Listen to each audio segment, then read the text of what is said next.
नमस्कार दोस्तों, स्वागत है आपका हमारे official YouTube channel GS bye investor में। कैसे हैं आप सब? मैं उम्मीद करता हूं स्वस्थ होंगे, मस्त होंगे, अपनी तैयारी में व्यस्त होंगे। बड़ा आज की जो क्लास है DGTPG कला के लिए है और नई शिक्षक भर्ती आ चुकी है। आप जानते हैं 148 पद आपके खाते में आए हैं।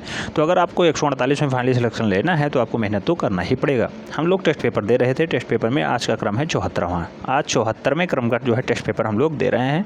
मैं उम्मीद करता हूँ इससे पहले जितने भी टेस्ट पेपर हुए हैं आप लोग नोट डाउन कर चुके होंगे।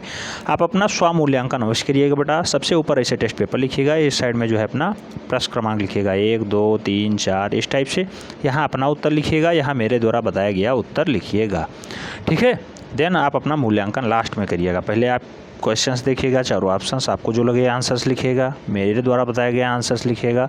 उसके बाद कितने क्वेश्चंस आपके सही गए, कितने क्वेश्चंस गलत गए, ये आपका स्वमूल्यांकन की पद्धति बहुत ही अच्छी है, इसे आप ज़रूर अपनाइएगा। आइए स्टार्ट करते हैं। मैं उम्मीद करता हूँ आप लोग ये पद्धति अपना रहे होंगे। आज का जो टेस्ट पेपर 74 है, 20 क्वेश्चंस लिए गए हैं। सभी के सभी प्रश्न महत्वपूर्ण हैं, आने की प्रबल संभावनाएं रखते हैं, इसीलिए इन्हें समाहित किया गया है। आइए देखते हैं। पहला क्वेश्चन कह रहा है धरातल की बुनावट को कहते हैं। धरातल की बुनावट को बेटा क्या कहा जाता है? ऑप्शन हैं रंग, पोत, संतुलन, सामंजस्य।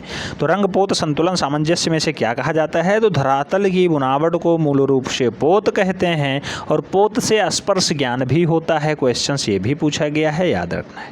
पोत से स्पर्श ज्ञान भी होता है। धरातल की बुनावट को पोत कहा जाता है और पोत से स्पर्श ज्ञान होता है। प्रश्न संख्या 2 की तरफ बढ़ते हैं। पूछा गया है चित्रकला के कितने तत्व माने गए हैं? ऑप्शंस में हैं 6 5 7 3। बेटा चित्रकला के कितने तत्व माने गए हैं? तो टोटल 6 तत्व माने जाते हैं। कौन कौन से? रेखा, रूप, वर्ण। वर्ण को ही रंग कहा जाता है, ये भी याद रखना है, वर्ण को ही रंग। तो रेखा, रूप, वर्ण, तान, पोत, अंतराल, यही 6 तत्व हैं। तो मूल रूप से कौन कौन से? रेखा, रूप, वर्ण, तान, पोत, अंतराल चित्रकला के 6 तत्व माने जाते हैं। क्वेश्चंस पूछा गया है, महत्वपूर्ण है, याद रखना है। इनमें से कभी भी ऑप्शंस देता है इनमें से कौन सा चित्रकला का तत्व नहीं है। ऑप्शंस देगा रेखा, रूप, वर्ण, तान, पोत, अंतराल में से कोई एक डाटा घटा के दूसरा इंक्लूड कर देगा, पूछेगा कौन नहीं है। तो ऐसे भी क्वेश्चंस बन चुके हैं, इसे भी याद रखना है। प्रश्न संख्या 3 की तरफ बढ़ते हैं। 3 में कहा गया है त्रियामी आकार होती हैं। कैसी होती हैं बेटा? मोटाई, लंबाई, चौड़ाई या यह सभी। तो त्रियामी में तीनों पाए जाएंगे, मोटाई भी होगी, लंबाई भी होगी, चौड़ाई भी होगी, यानी ये सभी ऑप्शंस बनेंगे तब जाके त्रियामी आकार बन पाएगा। तो जिसमें मोटाई भी हो, लंबाई भी हो, चौड़ाई भी हो, वही त्रियामी आकार में आता है। राइट आंसर डी के साथ बन जा रहा है। नेक्स्ट प्रश्न संख्या 4 की तरफ बढ़ते हैं। कहा गया है किसी भी वस्तु अथवा आकृति की माप स्वतंत्र रूप से कहलाती है। क्या कहलाती है?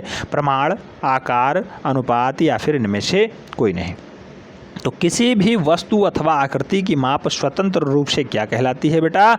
ऑप्शंस प्रमाण, आकार, अनुपात, इनमें से कोई नहीं, चारों दिया गया है। लेकिन वस्तु की अगर वास्तविक माप की बात की जाएगी तो माप स्वतंत्र रूप से प्रमाण ही कहलाएगी। प्रमाण जिसे मापा जा सके, तो ए राइट आंसर बनेगा।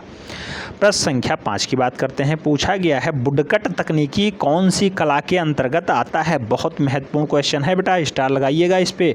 वुडकट तकनीकी कौन सी कला के अंतर्गत आता है? ऑप्शन हैं चित्रकला, पुष्प संयोजन, छापा कला या फिर पॉटरी।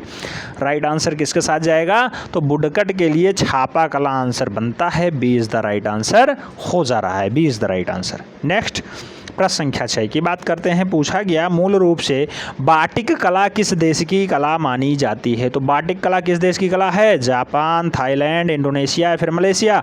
राइट आंसर किसके साथ जाएगा बेटा? इंडोनेशिया के साथ जाएगा। बाटिक कला का संबंध किससे है? इंडोनेशिया से है। राइट आंसर जो है बी के साथ बन रहा है, B is the right answer. Next प्रश्न संख्या 7 कह रहा है ये सब किसके हिस्से हैं? रेखा, रूप, रंग, पोत, ये सब किसके हिस्से हैं?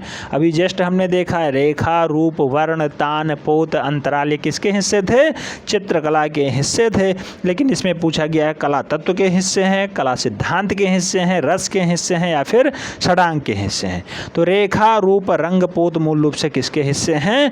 कला तत्व के हिस्से हैं। याद रखना है, चित्रकला में कला के तत्व पाए जाते हैं, उसी के हिस्से माने जाते हैं। राइट आंसर ए बन रहा है, कला तत्व के हिस्से। ठीक है। नेक्स्ट प्रश्न संख्या 8 की बात करते हैं। पूछा गया संयोजन के सिद्धांत में कौन सा तत्व नहीं होता है। तो संयोजन में क्या नहीं पाया जाता बेटा? ऑप्शन है एकता, सामंजस्य, संतुलन या फिर अंतराल। तो संयोजन के सिद्धांत में क्या पाया जाता है या क्या नहीं पाया जाता, क्वेश्चंस पहले पढ़िए उसके बाद राइट आंसर दीजिए। कह रहा है कौन सा नहीं पाया जाता है, एकता, सामंजस्य, संतुलन या फिर अंतराल। तो संयोजन के सिद्धांत में जो है अंतराल कभी नहीं पाया जाता है, तो राइट आंसर डी के साथ बन रहा है। प्रश्न संख्या 9 बहुत ही महत्वपूर्ण क्वेश्चन आ गया बेटा। कह रहा है रौद्र रस का रंग क्या होता है। तो रौद्र रस में क्या रंग होता है बेटा? नीला, काला, लाल, पीला। राइट आंसर किसके साथ जाएगा? तो रौद्र रस का रंग सदैव लाल होता है, याद रखना है, लाल होता है रौद्र रस का रंग। बी राइट आंसर बन रहा है। नेक्स्ट प्रश्न संख्या 10 की तरफ बढ़ते हैं। पूछा गया है नाट्यशास्त्र किसके द्वारा लिखा गया है। तो भट्टनायक, भट्टोलोल्लोक, सांकोक या फिर भरतमुनि। तो भट्टोनायक, भट्टलोल्लोक, सांकोक या फिर भरतमुनि, किसने लिखा नाट्यशास्त्र? तो नाट्यशास्त्र आप जानते हैं भरतमुनि ने लिखा है। 49 भाव यहाँ पे लिखाए गए हैं, ये भी बहुत बार पूछा गया है। 49 भाव नाट्यशास्त्र में कितने भावों का उल्लेख किया गया है? 49 भावों का। किसने रचना की है? भरतमुनि ने की है, याद रखना है। दोनों क्वेश्चंस लगभग 10 बार पूछे जा चुके हैं। प्रश्न संख्या 11 की बात करते हैं। पूछा गया है ललित कलाओं के दायरे में कौन सी कलाएँ आती हैं। ऑप्शन है चित्रकला, संगीत कला, स्थापत्य कला, सभी। तो बेटा ललित कलाओं में सब कुछ आ जाएगा। स्थापत्य कला भी आ गया, चित्रकला भी आ गया, संगीत कला भी आ गया, यानी कुल मिला के इनमें से सभी राइट आंसर बन रहा है। मैं उम्मीद करता हूँ ज़्यादा से ज़्यादा क्वेश्चंस आपका सही जा रहा होगा। नेक्स्ट क्वेश्चन नंबर 12 की तरफ बढ़ते हैं। 12 में पूछा गया लास्ट सपर चित्र किसने चित्रित किया है। तो लास्ट सपर का चित्र किसने चित्रित किया बेटा? ऑप्शन हैं AP Gajjar, A Ramachandran, SH रजा या फिर MF हुसैन। तो लास्ट सफर को जो चित्रित करने का काम है वो मकबूल फिदा हुसैन का रहा है। राइट आंसर जो है C के साथ जाएगा, MF Hussain is the right answer. Next प्रश्न संख्या 13 की बात करते हैं। 13 में कहा गया है बंगाल स्कूल के चित्रकार का नाम बताइए। तो बंगाल स्कूल के चित्रकार कौन है बेटा? ऑप्शंस में दिए गए हैं रविंद्रनाथ टैगोर, छेतीन्द्रनाथ मजूमदार, राजा रवि वर्मा और गगनेंद्र नाथ। तो यहाँ पे आप ऑप्शंस देखेंगे तो समझ में आएगा कि कौन सा बंगाल स्कूल का है, क्योंकि हमने कल जब पढ़ाया था तो हाँ बहुत अच्छे से बताया था कि अवनींद्रनाथ ठाकुर बंगाल स्कूल के संस्थापक माने जाते हैं और उनके जितने भी चेले हैं वो सब इसमें समाहित हो जाते हैं, वही बंगाल स्कूल के चित्रकार कहलाते हैं। कुछ लोग सोचेंगे रविंद्रनाथ टैगोर तो वहीं बंगाल से ही थे, इन्हें लगा दिया जाए। कुछ लोग कहेंगे नहीं गगनेंद्र नाथ को लगाया जाए, लेकिन बंगाल स्कूल के चित्रकार यहाँ पे ना गगनेंद्र नाथ है, ना रविंद्रनाथ है, ना राजा रवि वर्मा है। छेतीन्द्रनाथ मजूमदार हो जाएंगे, असित कुमार हलधर हो जाएंगे, DP राय चौधरी हो जाएंगे, अवनींद्रनाथ ठाकुर हो जाएंगे, ये लोग हैं, शैलेंद्रनाथ डे हो जाएंगे। तो जितने भी इनके चेले हैं अवनींद्रनाथ ठाकुर के, वो सब बंगाल स्कूल के चित्रकारों के रूप में जाने जाते हैं। याद रखना है, क्वेश्चंस घुमा के पूछेगा आपसे, अक्सर गलत करवाने के लिए डाटा इस टाइप से दिया जाता है। तो यहाँ पे राइट आंसर बी बनेगा। प्रश्न संख्या 14 की बात करते हैं। पूछा गया है सेंट बसील का गिरजा कहाँ पे स्थित है बेटा? ऑप्शन हैं रोम में, वियना में, मास्को में, नेपाल में। तो सेंट बसील का जो गिरजा है वो मूल रूप से मास्को में स्थित है। C राइट आंसर बन रहा है, याद रखना है, Moscow is the right answer. Next प्रश्न संख्या 15 की बात करते हैं। कहा गया है राजा रवि वर्मा के चित्रों का विषय क्या था। राजा रवि वर्मा के चित्रों का विषय क्या था? ऑप्शंस में है पौराणिक, प्राकृतिक, ऐतिहासिक, राजनैतिक। तो राजा रवि वर्मा के चित्रों का जो विषय रहा है बेटा, आप सब जानते होंगे पौराणिक विषयों पे बहुत ज़्यादा चित्रण का कार्य किया है इन्होंने। राइट आंसर ए के साथ बैठ रहा है, A is the right answer. Next प्रश्न संख्या 16 की बात करते हैं। पूछा गया औरंगजेब का बुढ़ापा किसकी प्रसिद्ध कृति है। ऑप्शन हैं असित कुमार हलधर, जामिनी राय, नंदलाल बसु या फिर अवनींद्रनाथ टैगोर। तो औरंगजेब का बुढ़ापा चित्रित करने का काम जो है अवनी बाबू ने किया है, यानी अवनींद्रनाथ टैगोर ने किया है। राइट आंसर जो है डी के साथ बैठ रहा है, Abanindranath Tagore is the right answer. Next प्रश्न संख्या 17 की बात करते हैं। पूछा गया टैगोर का व्यक्ति चित्रण कृति किसकी है? तो बेटा टैगोर का व्यक्ति चित्रण किसने बनाया है? ऑप्शंस में है अवनींद्रनाथ टैगोर, रामकुमार वर्मा, रामकिंकर बैज या फिर एम.एफ. हुसैन।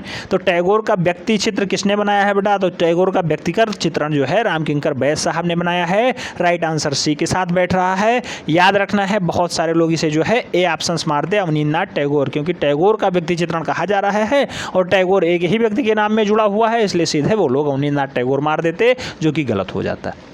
रामकिंकर बैज ने टैगोर का व्यक्ति चित्रण बनाया है। राइट आंसर जो है सी के साथ ही बैठ रहा है। नेक्स्ट प्रश्न संख्या 18 की बात करते हैं। कहा गया किस स्थापत्यविद ने शहीद स्मृति का निर्माण किया है? शहीद स्मृति किसने बनाया? शहीद स्मृति मूर्ति है दयाल रत्नाय। ऑप्शंस में है प्रदोष दास गुप्ता, डी.पी. राय चौधरी, धनराज भगत या फिर रामकिंकर बैज। तो बेटा स्थापत्यविद हैं वो, किसने बनाया है? जैसे मूर्तिकार की जो है उपमा प्राप्त है, तो डी.पी. राय चौधरी यानी देवी प्रसाद राय चौधरी राइट आंसर बनेंगे। उन्होंने ही शहीद स्मृति को बनाया है। तो राइट आंसर जो है बी के साथ बैठ रहा है। दिल्ली में स्थित है शहीद स्मृति, ये भी याद रखना है। प्रश्न संख्या 19 की बात करते हैं। पूछा गया लालचंद्र किस शैली के चित्रकार माने जाते हैं? लालचंद्र किस शैली के चित्रकार माने जाते हैं बेटा? ऑप्शंस में है मुगल शैली, बसोहली शैली, कंपनी शैली और कांगड़ा शैली। राइट आंसर किसके साथ जाएगा? तो यहाँ पे लालचंद्र के लिए कंपनी शैली यानी पटना शैली राइट आंसर बनेगा। याद रखना है कंपनी शैली का उपनाम पटना शैली भी है। तो राइट आंसर बी के साथ बैठ रहा है। टेस्ट पेपर 74 का लास्ट क्वेश्चन कह रहा है कांगड़ा चित्रकला का विषय नहीं है। ऑप्शंस में दिया गया है, अच्छे से पढ़ना है। कांगड़ा चित्रकला का विषय नहीं है पंचतंत्र, महाभारत, रामायण या फिर रसिक प्रिया। तो बेटा कांगड़ा चित्रकला का जो विषय नहीं है वो पंचतंत्र ही नहीं है, बाकी दुर्गा सप्तती, रामायण, महाभारत, रसिक प्रिया ये सब लिखा गया, बिहारी सतसई सब कुछ कांगड़ा चित्रकला के अंतर्गत लिखा गया, लेकिन पंचतंत्र को उसने विषय नहीं बनाया। तो राइट आंसर जो है सी के साथ बैठ रहा है। कुल मिला के टेस्ट पेपर 74 कंप्लीट होता है। कितने क्वेश्चन आपके सही जाते हैं ईमानदारी के साथ आपको कमेंट बॉक्स में छाप देना है। मैं उम्मीद करता हूँ यहाँ पे ज़्यादा से ज़्यादा क्वेश्चन आप लोगों के सही गए होंगे, क्योंकि आपने प्रीवियस में अच्छे से तैयारी कर रखी है। 2-3 क्वेश्चंस ऐसे हैं जो आपको टफ लगे होंगे, बाकी सभी क्वेश्चंस आपके रिवीजन वाले ही लग रहे होंगे। अगर आपने पढ़ा होगा, आपको एक्स्ट्रा डाटा जो बताया गया है वो आप नोट डाउन करते होंगे, तो निश्चित रूप से आपका टेस्ट पेपर आज का बहुत ही बेटर जाएगा। मैं ऐसी उम्मीद रखता हूँ। मिलते हैं नेक्स्ट वीडियो में, तब तक के लिए जय हिंद।